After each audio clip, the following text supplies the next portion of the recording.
Hello everyone. In today's 11th Commerce OC lecture, we are in chapter number 1, Introduction of Commerce and Business.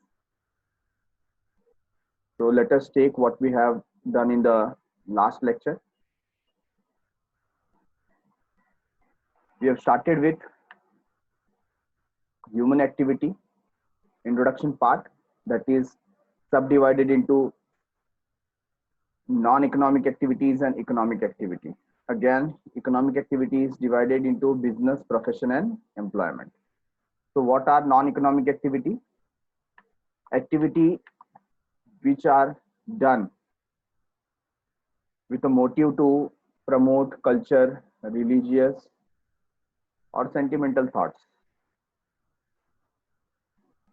तो यहाँ पर हम non economic activity देख रहे हैं, उसके बिहाइंड कोई अमाउंट अर्न करने का ऐसा मोटिव होता नहीं है, right? So as you can read, non-economic activities are those human activities which are performed to satisfy personal, social, religious, cultural and sentimental requirements without monetary expectation. तो यहाँ पर ये important है, क्या है? Without monetary expectation. वहां पर कोई monetary expectation नहीं है, right? For example, reading of books, serving people, cooking by mother, etc. तो non-economic activity में यहाँ पर आपका अर्निंग का कोई मोटिव नहीं है, एक्सपेक्टेशन नहीं कि आपको इन रिटर्न कुछ मिलेगा in terms of money. Okay, फिर हमने देखा economic activity. Economic activity means activity which is done to earn livelihood. ठीक है ना, हम अपने जीवन व्यापन के लिए कुछ अर्निंग करना चाहते हैं और उसके लिए अगर हम कोई एक्टिविटी कर रहे हैं, है ना, जैसे देखो क्या लिखा है, action that involve production, distribution and consumption of goods and services at all levels within a society is called economic activity. For example, worker working in a factory, जैसे वर्कर काम कर रहा है फैक्ट्री में. Does economic activity facilitate earning livelihood? है ना, तो livelihood मतलब जीवन व्यापन करने के लिए जो आपको वेतन चाहिए, इनकम चाहिए, वो इनकम आपका एक एक्सपेक्टेशन हो जाता है इस एक्टिविटी के पीछे. You want to earn something in terms of money. Business. What is business? Business represents organized effort by individual or group of individual. It is a systematic attempt by business person. यहाँ पर क्या बताया, ये कोई एक individual का effort भी हो सकता है या पूरे ग्रुप का एफर्ट हो सकता है. और कैसे एफर्ट की बात करें, ऑर्गेनाइज्ड एफर्ट, सिस्टमैटिक एफर्ट. ठीक है ना, by a business person to produce goods and services and sell them into market. चाहे वो प्रोडक्शन करे या ट्रेडिंग करे, मतलब परचेस करके सेल करे.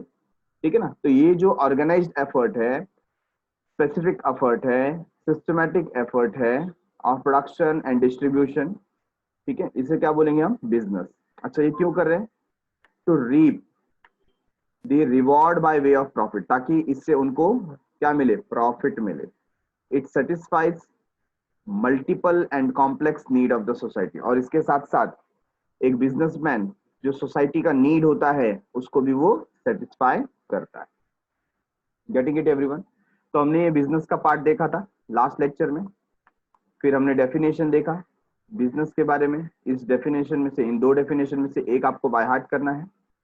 Then we have went through features of business. Features of business में क्या है, फर्स्ट इकोनॉमिक एक्टिविटी है.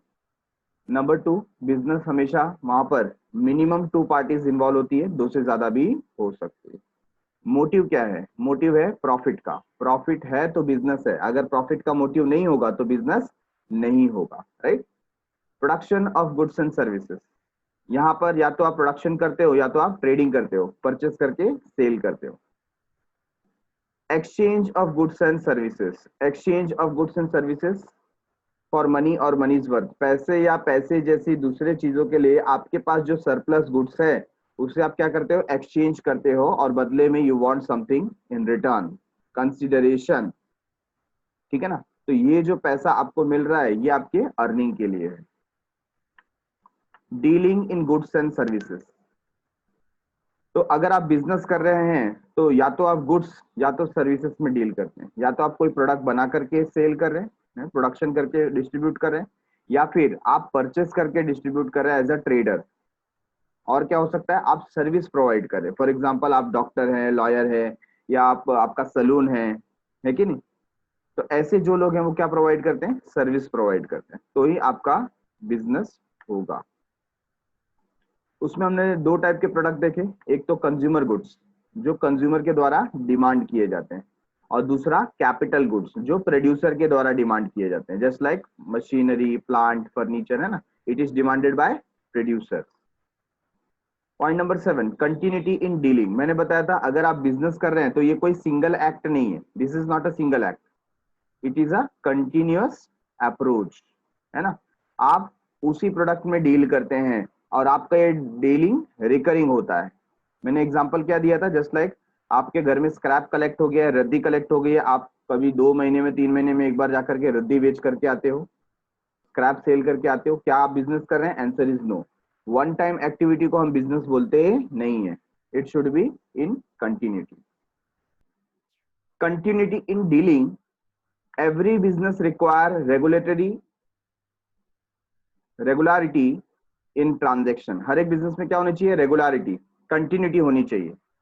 वन टाइम सेल और वन टाइम परचेज और one time exchange will not be termed as business, उसको business नहीं बोला जाएगा, ठीक है। कंटिन्यूटी होनी चाहिए। Point number 8, uncertain return. आप जब बिजनेस कर रहे हैं तो बिजनेस में रिस्क इन्वॉल्व होता है। आपको क्या रिटर्न्स मिलेगा, यू डोंट नो, कितना मिलेगा, you don't no, at the end of the period आपको वो कैलकुलेट करना पड़ता है।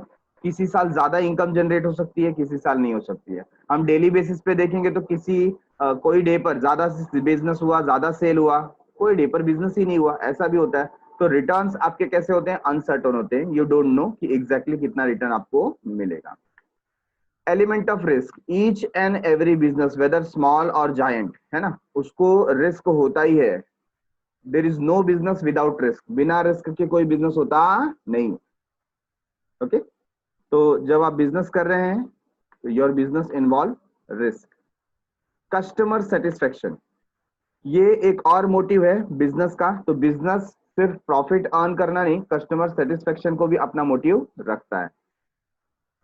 Customer satisfaction is ultimate aim of all economic activity.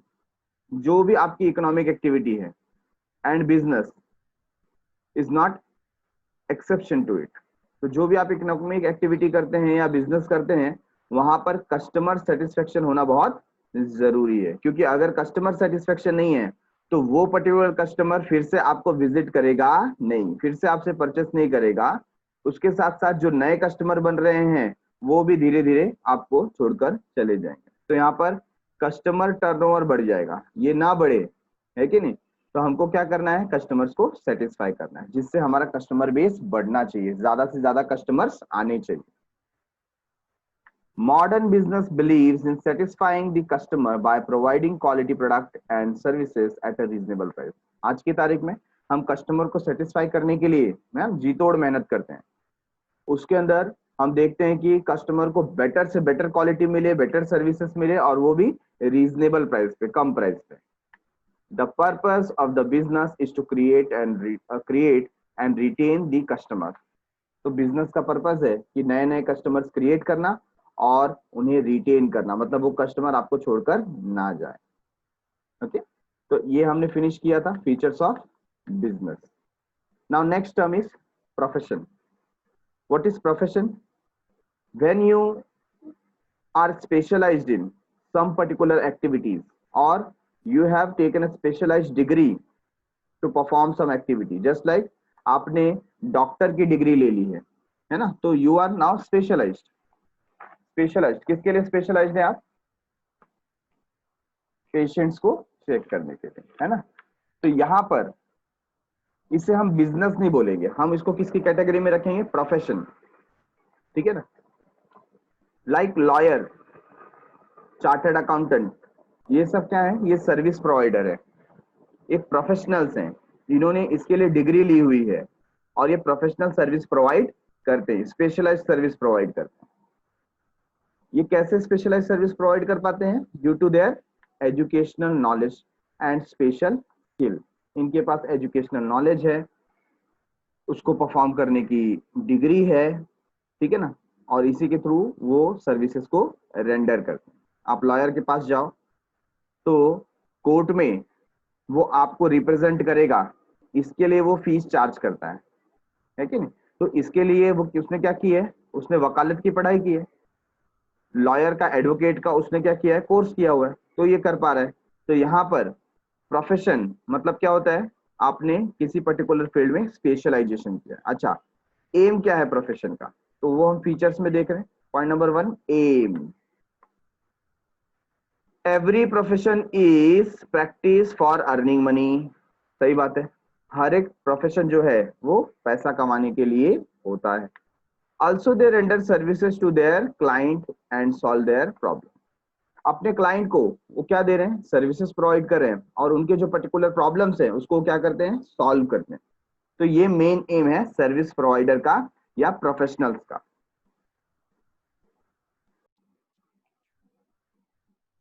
Qualification, तो if you want to become a professional तो आपको कोई ना कोई क्वालिफिकेशन कंप्लीट करनी पड़ेगी। A professional or a profession can be practiced only after acquiring required qualification, है कि नहीं? अगर आपको एक अच्छा डॉक्टर बनना है तो डॉक्टर की डिग्री चाहिए। जैसे लाइक किसी को एमबीबीएस डॉक्टर बनना है तो उसको एमबीबीएस का क्वालिफिकेशन तो लेना पड़ेगा। किसी को लॉयर बनना है तो उसको एलएलबी तो करनी पड़ेगी, है कि नहीं? Each profession has a certain set of body of knowledge. हर एक प्रोफेशन का अपना क्या होता है? एक बॉडी ऑफ नॉलेज होता है। This knowledge has to be acquired only by systematic and formal training. ये आपको कैसे मिलेगा? सिस्टमैटिक और फॉर्मल ट्रेनिंग से मिलेगा। Yes, just like chartered accountant आप अगर बनना चाहते हो तो उसका क्वालिफिकेशन भी है, और साइड बाय साइड आपको सीए के अंडर में आर्टिकलशिप भी करना पड़ता है, ठीक है ना? तो वहां पर आपका क्या हो जाता है? Formal training. Formal training, getting it? One can not practice profession unless this knowledge is acquired. जब तक आपको ये दोनों नॉलेज नहीं मिलता। दोनों कौन सा?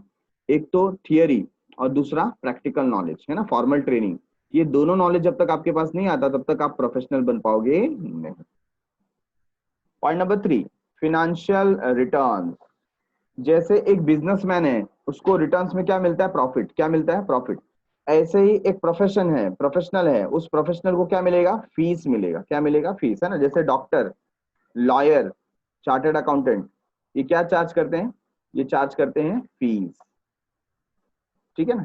अपने क्लाइंट से क्या चार्ज करते हैं? फीस चार्ज करते हैं। Income received by profession is not fixed. और ये जो इनकम अर्न कर रहे हैं वो फिक्स होता नहीं है। It depend upon the cases. Case कैसा है, पेशेंट कैसा है, क्लाइंट कैसा है कि नहीं, उस पर डिपेंड करता है कि वो इनकम कैसी होगी।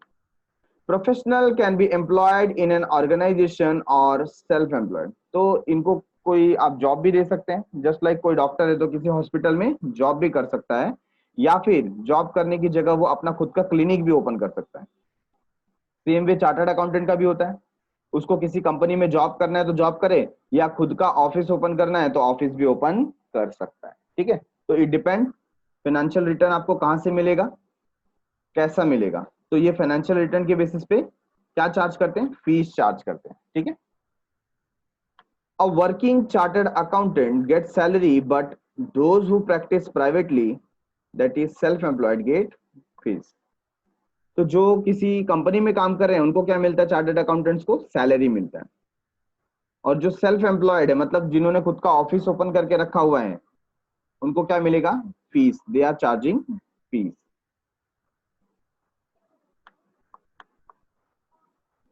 Point number 4, capital. कैपिटल, ये हमने बीके में फर्स्ट चैप्टर में ये पार्ट किया हुआ है। कैपिटल का मतलब क्या होता है? अमाउंट ऑफ कैश, गुड्स और asset invested in the business. Business start करने के समय हमने जो कैपिटल उसको दिया था, जो पैसा दिया था, जो असेट दिया था, उससे क्या बोलते हैं? Capital.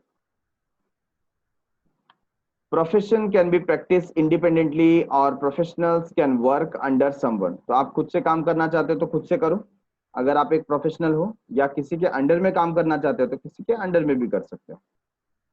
Independent practicing professional require huge capital for setting his practice.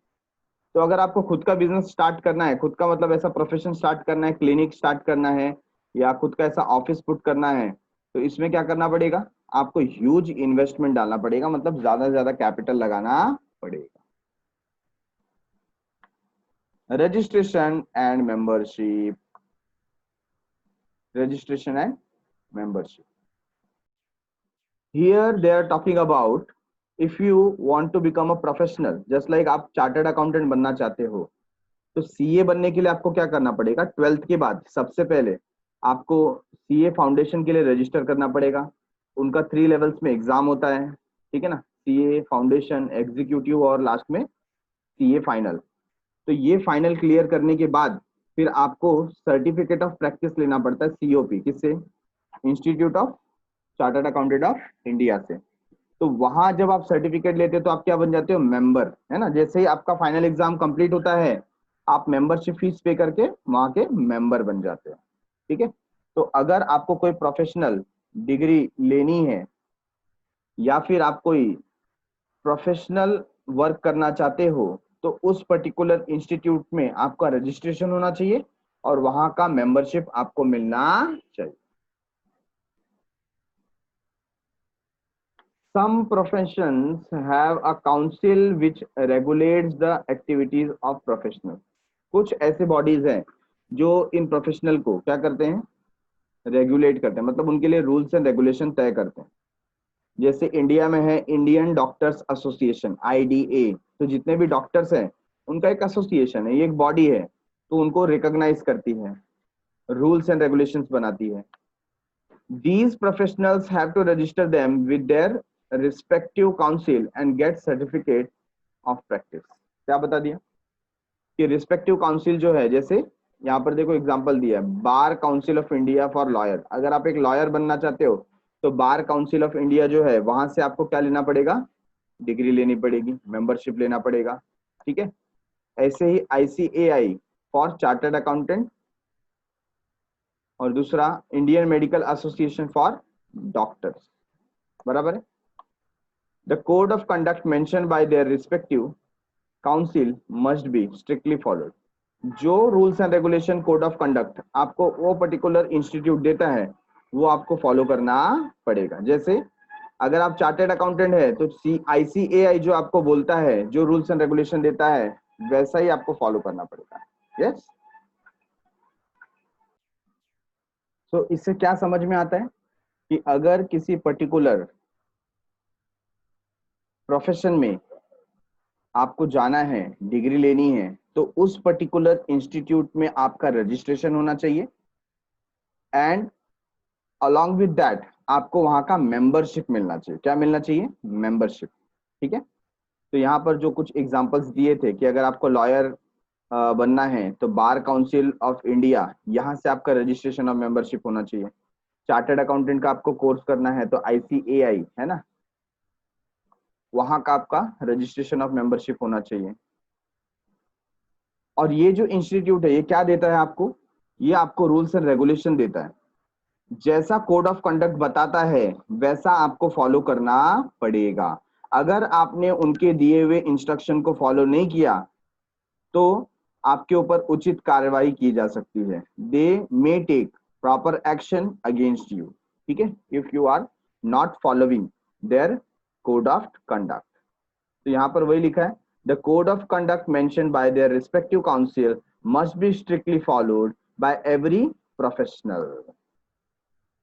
Every practicing professional has to acquire membership from the respective council. तो जो भी कोई प्रोफेशनल है सबको इस काउंसिल से क्या लेना पड़ेगा, मेंबरशिप लेनी पड़ेगी, ठीक है ना. तो ईयरली मेंबरशिप कुछ अमाउंट भी पे करना पड़ता है जो कि नॉमिनल होता है बहुत.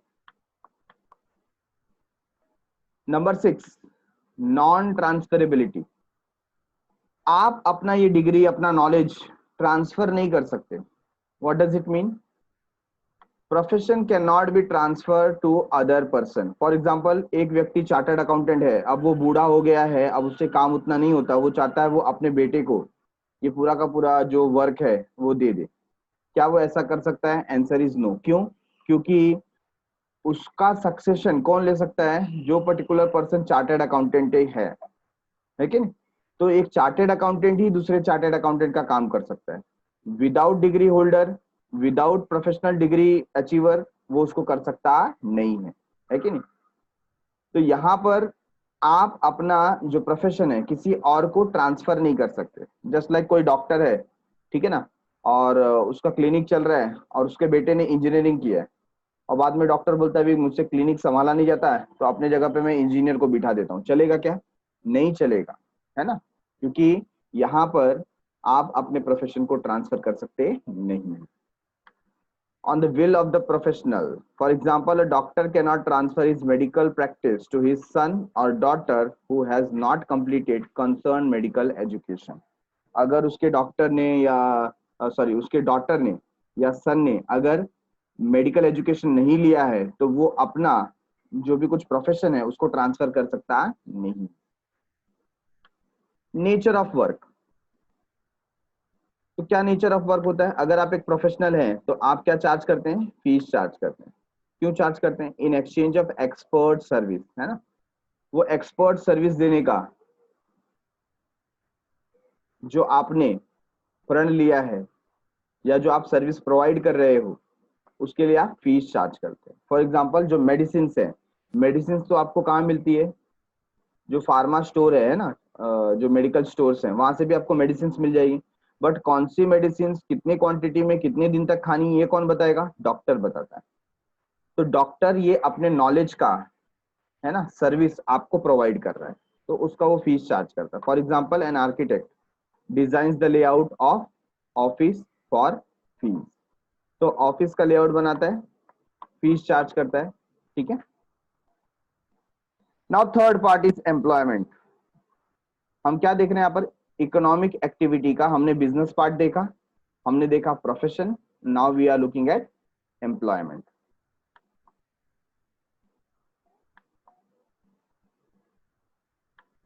एम्प्लॉयमेंट मतलब क्या हो जाता है? आप किसी के अंडर में जॉब कर रहे हैं, है ना। बिजनेस क्या था? Self employed. प्रोफेशन भी क्या है? सेल्फ एम्प्लॉयड भी हो सकता है, जॉब भी हो सकता है। बट यहाँ पर जो एम्प्लॉयमेंट की बात कर रहे हैं तो हम किसी और के अंडर में जब जॉब करते हैं उसे बोला जाता है employment. It is an economic activity in which people work for others. हम दूसरों का काम कर रहे हैं अगर हम एम्प्लॉयमेंट में हैं तो, है ना। देखो एम्प्लॉयमेंट को अभी एम्प्लॉय को हिंदी में क्या बोला जाता है? नौकरी। ये नौकरी वर्ड कहाँ से आया? नौकर। तो अगर आप किसी की नौकरी कर रहे हैं दैट मीन्स आप कौन है? उसके नौकर हैं। नौकर का मतलब क्या होता है? ऐसा पर्सन जो दूसरों के लिए काम करता है उसे नौकर कहा जाता है, ठीक है। There is employer employee relationship, तो वहां पर एम्प्लॉयर और एम्प्लॉय का रिलेशनशिप होता है। Employer is a person who offers the work and the person who accept the work is called employee. Employer कौन? जो वर्क देता है, काम देता है, और एम्प्लॉय कौन? जो काम करता है, ठीक है ना। Remuneration and terms and conditions are agreed by both the parties या बोथ ऑफ देम। तो जो भी रेम्यूनरेशन डिसाइड किया जाएगा, टर्म्स एंड कंडीशन डिसाइड किया जाएगा, दोनों पार्टी एम्प्लॉयर और एम्प्लॉय दोनों को क्या करते हैं? मान्य करते हैं। फीचर्स, इसमें भी सबसे पहला पॉइंट क्या है? M. The main aim is to earn money for meeting needs of employees and employers. तो इसका मेन एम क्या है? एम्प्लॉयमेंट का मेन एम क्या है? कि जो एम्प्लॉयर है या एम्प्लॉय है उनका जो मेन एम है वो क्या है? मनी है कि नहीं। तो इसी के लिए वो लोग क्या कर रहे हैं? एम्प्लॉयमेंट में है, अदरवाइज वो एम्प्लॉयमेंट में नहीं रहेंगे, ठीक है।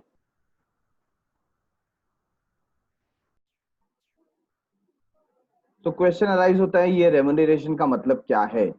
रेम्यूनरेशन का मतलब होता है कि जब आप किसी के अंडर में कुछ काम करते हो, है ना, जैसे किसी के अंडर में आप जॉब करते हो, किसी ने आपको एम्प्लॉयमेंट दिया है, रिक्रूट किया है, तो उसके बदले में वो आपको कुछ पे करता है। तो अगर आप एक एम्प्लॉय हैं, है ना, एम्प्लॉय, तो मंथली बेसिस पे आपको जो सैलरी मिलती है उसे बोलेंगे रेम्यूनरेशन। अगर आप एक वर्कर हो जो फैक्ट्री में काम करता है, ठीक है ना, तो उस वर्कर को हो सकता है डेली बेसिस पे वेजेस मिलता हो, जो डेली बेसिस पे मिलता है उसे बोलते हैं वेजेस, है ना। या मैं आपको एग्जांपल देता हूँ कि जैसे आपके घर में अगर कुछ काम होता है ना, कई बार होता है ना कि कुछ टूट फूट गया, रिपेयरिंग का काम है, प्लम्बर का काम है, कड़िया का काम है, अगर वो करने के लिए कोई व्यक्ति आता है और उसको आप क्या देते हो, मेहनताना, है ना, उसका कुछ रोजगारी का अमाउंट देते हो उसको, डेली बेसिस पे उसको 500 या 1000 रुपीज जो देते हैं वो वेजेस हो गया। तो इस वेजेस को भी क्या बोलेंगे, रेम्यूनरेशन। ठीक है। तो आप किसी से कुछ काम करा के लेने के बदले में उसको जो अमाउंट देते हो उसके क्या बोलते हैं, रेम्यूनरेशन बोलते हैं, चाहे वो सैलरी हो, वेजेस हो, या वन टाइम का कुछ हो, है ना, डिलीवरी चार्जेस आपने पे किया किसी को, ये भी क्या हो गया, रेम्यूनरेशन हो गया। Getting it.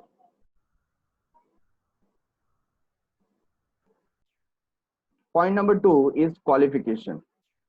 अगर आपको एम्प्लॉयमेंट में जाना है, मतलब किसी के अंडर में जॉब करना है, तो आपका क्या क्वालिफिकेशन होगा, ये तो कौन डिसाइड करेगा, जो आपका एम्प्लॉयर है, बॉस, है ना, एम्प्लॉयर, जो बॉस है, जो रिक्रूटर है, जो आपको जॉब दे रहा है, वो डिसाइड करेगा कि आपका क्वालिफिकेशन क्या होना चाहिए। Each job require some qualification. The job can be skilled और अनस्किल्ड। जॉब कैसा हो सकता है, स्किल्ड भी हो सकता है, अनस्किल्ड भी हो सकता है। For skilled job some specific qualifications are required. अगर आप स्किल्ड जॉब करना चाहते हो, ठीक है ना, जैसे आपको कारपेंटर बनना है, तो आपने कारपेंटर का काम किया होना चाहिए, वो आपका क्वालिफिकेशन हो गया, है कि नहीं। For example job of nurse, अगर आपका नर्स का जो जॉब होता है उसके लिए आपने नर्स का कोर्स किया होना चाहिए, तो ही आपको जॉब मिलेगा।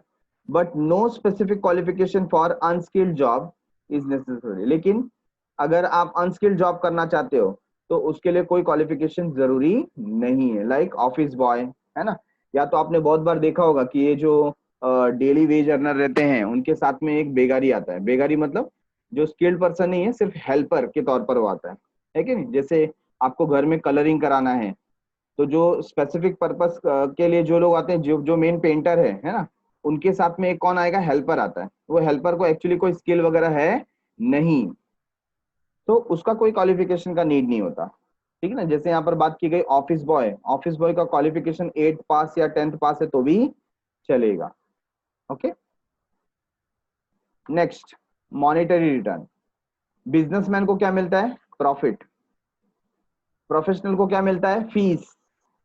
तो यहाँ पर जो एम्प्लॉय है उनको क्या मिलेगा, दे मे गेट वेजेस और सैलरी। वेजेस मिल सकता है, सैलरी मिल सकता है। wages or salaries is given as financial return to employee after completion of work। काम खत्म होने के बाद हम उनको क्या पे करते हैं, वेजेस पे करते हैं, सैलरी पे करते हैं। ठीक है।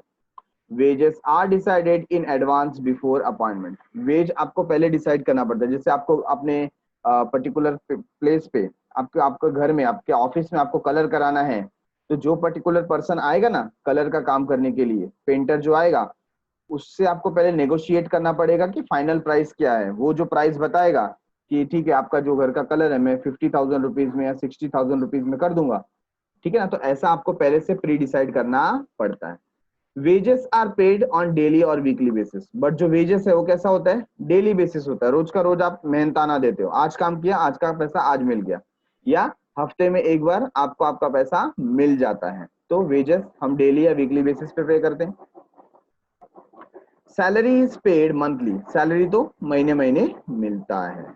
Along with salary other benefit like bonus, quarters to stay, subsidized food in canteen etcetera also can be given to employee। तो हमारा जो मॉनिटरी रिटर्न है उसके साथ साथ ये फैसिलिटी भी मिलती है। Number 4, capital. क्या आपको कुछ पैसा लगाना पड़ता है, नहीं। आप जॉब करने जा रहे हो तो आपको खुद से कुछ पैसा लगाने की जरूरत नहीं है। No capital is required for employment because employer provide everything to the employee for completing the job. तो यहाँ पर एम्प्लॉयर आपको सारी चीजें प्रोवाइड करेगा, आपको खुद कुछ कैपिटल लगाने की जरूरत नहीं, पैसा इन्वेस्ट करने की जरूरत नहीं है।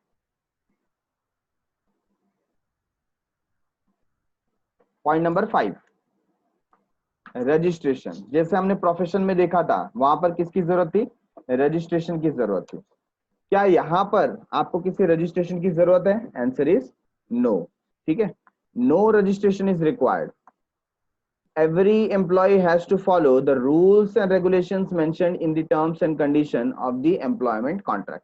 तो जो भी कोई employment contract हुआ है, आपका जो बॉस है, आपका जो सुपीरियर है, वो आपको कुछ रूल्स एंड रेगुलेशंस बताएगा. वो रूल्स एंड रेगुलेशंस आपको क्या करना है, फॉलो करना है.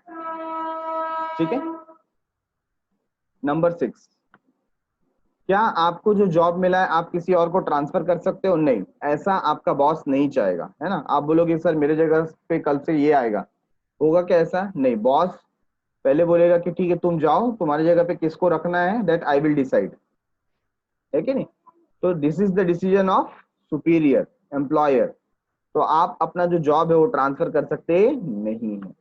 Employment cannot be transferred from one person to another. For example, if a teacher retires, then he cannot transfer his job to his son or daughter. तो अगर एक टीचर रिटायर हो जाता है तो वो अपने बेटा या बेटी को अपनी जगह पे टीचर नहीं बना सकता. ठीक है. नेचर ऑफ वर्क, किस टाइप का वर्क है? Every employee is expected to complete the work which is given to him. हर एक एम्प्लॉय क्या देखता है कि उसको जो काम दिया गया वो क्या करे, खत्म करे. The nature of job decides the nature of work. और आपका जो नेचर ऑफ जॉब है ये आपका वर्क नेचर को क्या करता है, डिसाइड करता है.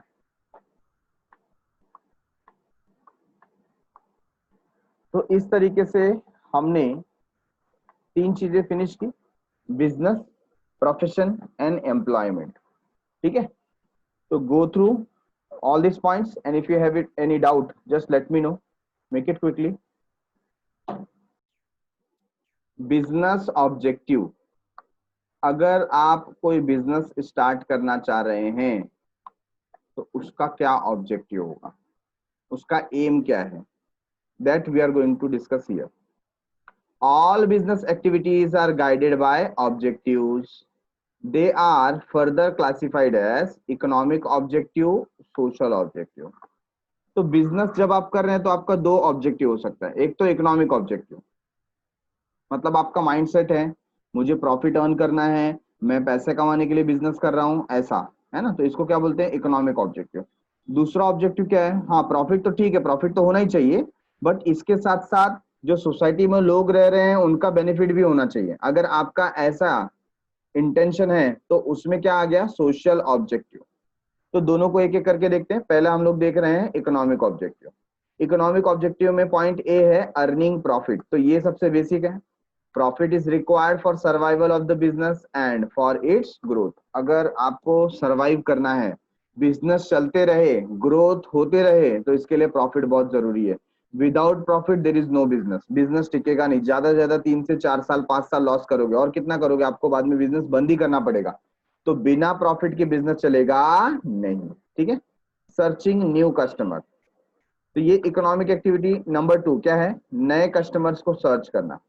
Business organization have to work hard to create new customer and also to maintain the existing customer. तो यहाँ पर बहुत हम लोग को प्रिपरेशन करना पड़ता है. जब आप एक बिजनेस ऑर्गेनाइजेशन रन कर रहे हो तो आपके दिमाग में हमेशा रहता है कैसे कस्टमर बेस बढ़ना चाहिए, नए नए कस्टमर आने चाहिए, पुराने कस्टमर छोड़ के जाने नहीं चाहिए, है कि नहीं.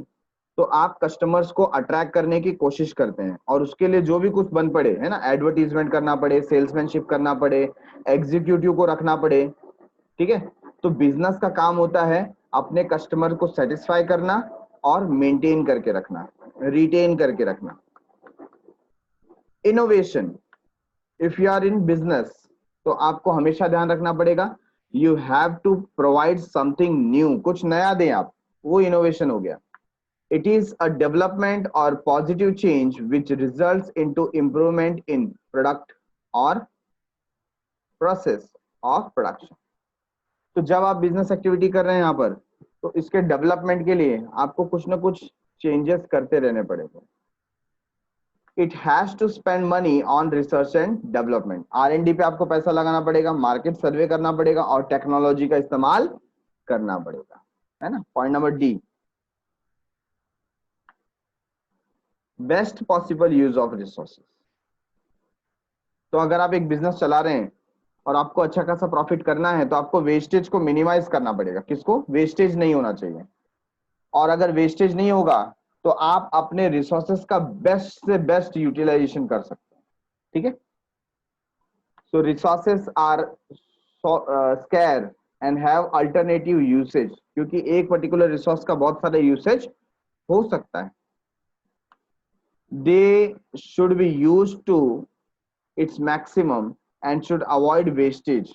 इसमें हम उसका ज्यादा से ज्यादा इस्तेमाल करें और वेस्टेज को कम से कम करें।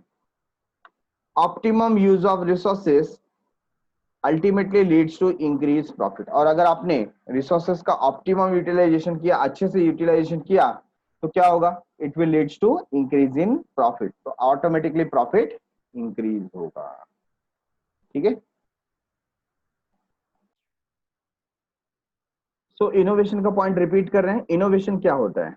जब आप अपने सेक्टर में कुछ नया प्रोवाइड करते हैं ना, उसे बोलते हैं इनोवेशन। और इसके लिए आपको क्या करना पड़ता है? रिसर्च एंड डेवलपमेंट, R&D, है ना? तो उनको R&D पे पैसा खर्चा करना है। फॉर एग्जाम्पल, जैसे मार्केट में सेलफोन है ना, नया नया देखो वर्जन आते रहता है। अभी देखो सैमसंग का है, सैमसंग गैलेक्सी 11, सैमसंग गैलेक्सी 21, 31, है कि नहीं? तो ये जो नया नया वर्जन आ रहा है, इसके पीछे क्या चल रहा है? रिसर्च चल रहा है। तो ये रिसर्च करके हम क्या करते हैं? कुछ नया मार्केट में सेल करते हैं। तो आप सिमिलर प्रोडक्ट बार बार सेल करोगे तो उसका सेल होगा नहीं, है ना? आपको कुछ नया बेचना पड़ेगा। पहले देखो, कैडबरी कंपनी का जो प्रोडक्ट है डेयरी मिल्क, वो एक ही टेस्ट में आता था, बट उन्होंने रिसर्च करके उसके बहुत सारे फ्लेवर्स डेवलप किए, और आज की तारीख में देखो कितने सारे प्रोडक्ट डेयरी मिल्क के आते हैं, है कि नहीं? उस dairy milk silk, dairy milk bubble, फिर उसके बाद डार्क चॉकलेट, अमूल का डार्क चॉकलेट। तो ये सारी जो चीजें हैं वो क्या है? इनोवेशन के थ्रू है। तो इनोवेशन मतलब क्या हो गया? कुछ नया, समथिंग न्यू। रिसर्च करके आप कुछ नया लेकर के आते हैं, उसे बोलते हैं इनोवेशन। तो आपके बिजनेस के अंदर हमेशा कुछ ना कुछ पॉजिटिव चेंज होते रहना चाहिए, और प्रोडक्ट में इनोवेशन होता है तो वो कस्टमर को भी पसंद आता है।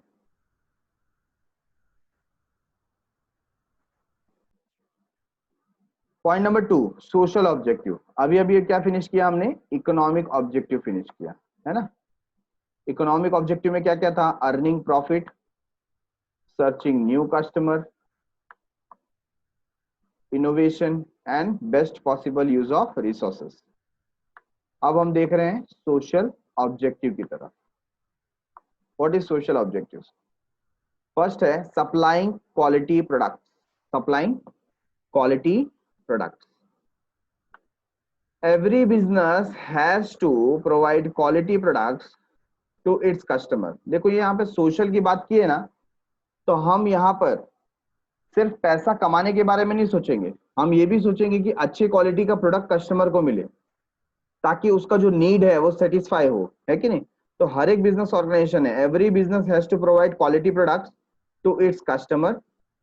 Quality means a combination of purity, safety, durability, utility. तो क्वालिटी की जब हम बात करें, that means we are talking talking about purity, safety, durability, utility. Purity मतलब कितना क्लीन है, कितना साफ है, कितना प्योर है, उसमें कोई मिलावट नहीं हुई है। सेफ्टी मतलब it is safe for the consumption और यूसेज, उसको खा करके कोई बीमार नहीं पड़ने वाला है ना, सेफ है। ड्यूरेबिलिटी मतलब ज्यादा समय तक चलेगा। आपने कोई असेट परचेस किया, कोई पर्टिकुलर मशीन परचेस किया, वो तुरंत खराब नहीं होना चाहिए, ड्यूरेबल होना चाहिए। और यूटिलिटी, परचेस किया है तो उसका यूजफुलनेस होना चाहिए, उसको यूज कर सके वो, ऐसा होना चाहिए। ठीक है, तो ये सबको मिला करके क्या बनता है? Quality. Avoiding unfair trade practices. अगर आप बिजनेस कर रहे हैं तो आपका जो ट्रेड प्रैक्टिस है, आप जो बिजनेस कर रहे हैं, वो कैसा होना चाहिए? फेयर होना चाहिए। फिर आप ऐसा डायलॉग मत दो, everything is fair in love and war. ठीक है ना, हम लोग वहां बिजनेस की बात कर रहे हैं। तो बिजनेस में आपको क्या नहीं करना चाहिए? अनफेयर ट्रेड प्रैक्टिस फॉलो नहीं करनी चाहिए। ठीक है ना? अभी बहुत पुराना एक एग्जांपल है, बहुत पहले से हम उसको जानते हैं, मैं आपको भी पूछना चाहूंगा।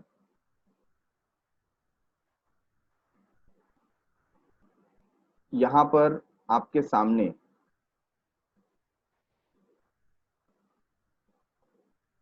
मैं एक लाइन ड्रॉ करता हूं, ठीक है। ये जो लाइन है, इस लाइन को आपको बिना टच किए छोटा करना है। तो इस लाइन को छोटा करके दिखाइए।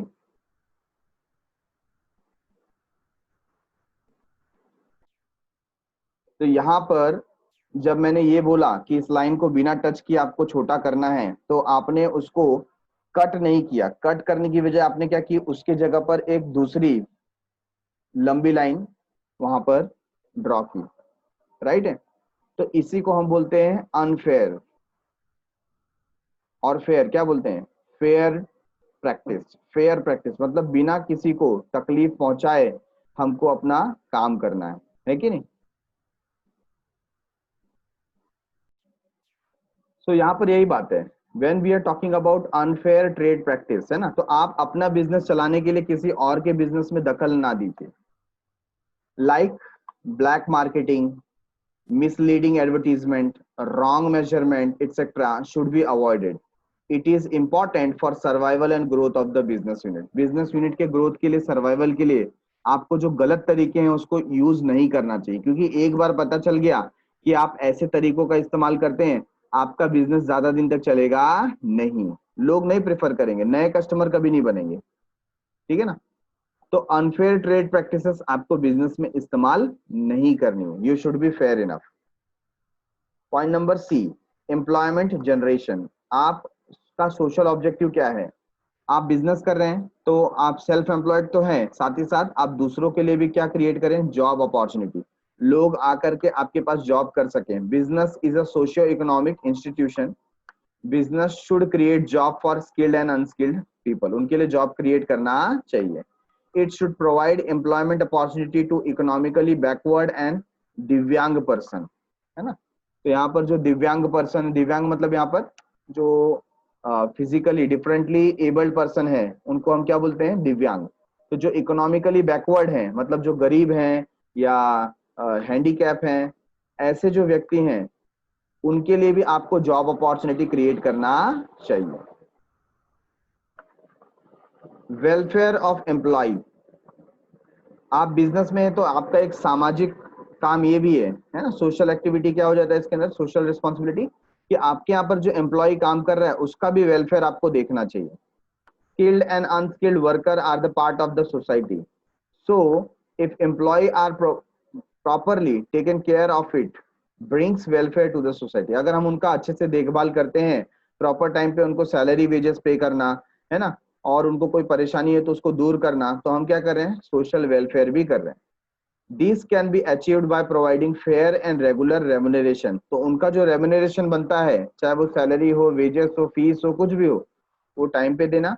गुड वर्किंग कंडीशन प्रोवाइड करना। Impartial personal policies. तो आपके यहाँ पर ऑफिस में जो पॉलिसीज रन करती है वो कैसी होनी चाहिए, इम्पार्शियल होनी चाहिए, किसी के लिए पार्शियलिटी क्रिएट नहीं होनी चाहिए। ऑफरिंग इंसेंटिव, अगर किसी ने अच्छा काम किया है तो उसको इंसेंटिव्स भी मिलना चाहिए, मतलब extra remuneration, extra monetary benefit भी मिलना चाहिए, which is known as incentives.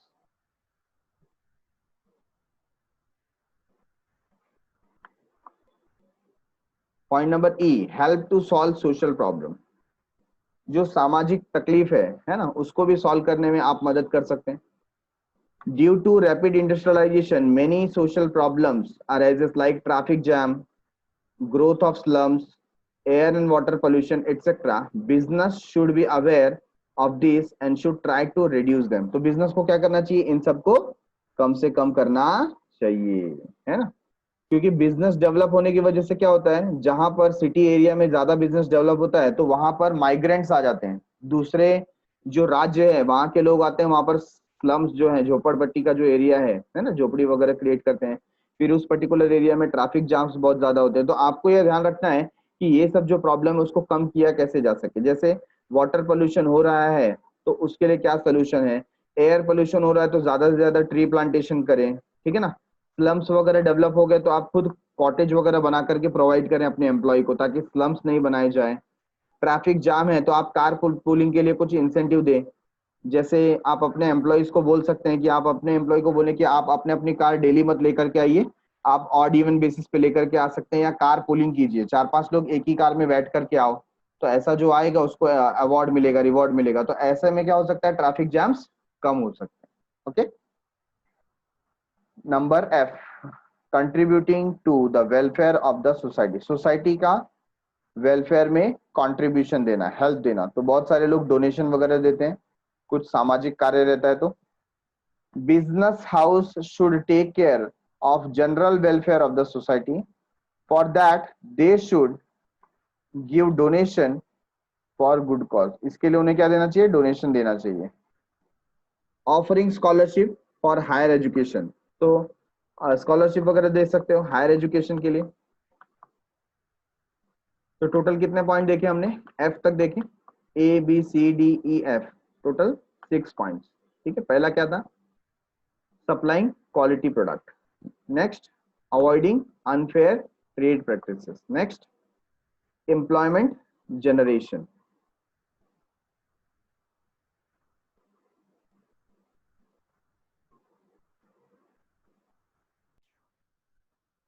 Welfare of employees.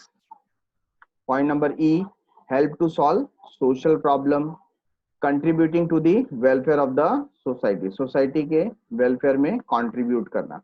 तो ये सब क्या है, सोशल ऑब्जेक्टिव। तो दो टाइप के ऑब्जेक्टिव हमने देखे, economic objective and social objective. Okay everyone, so done for the day.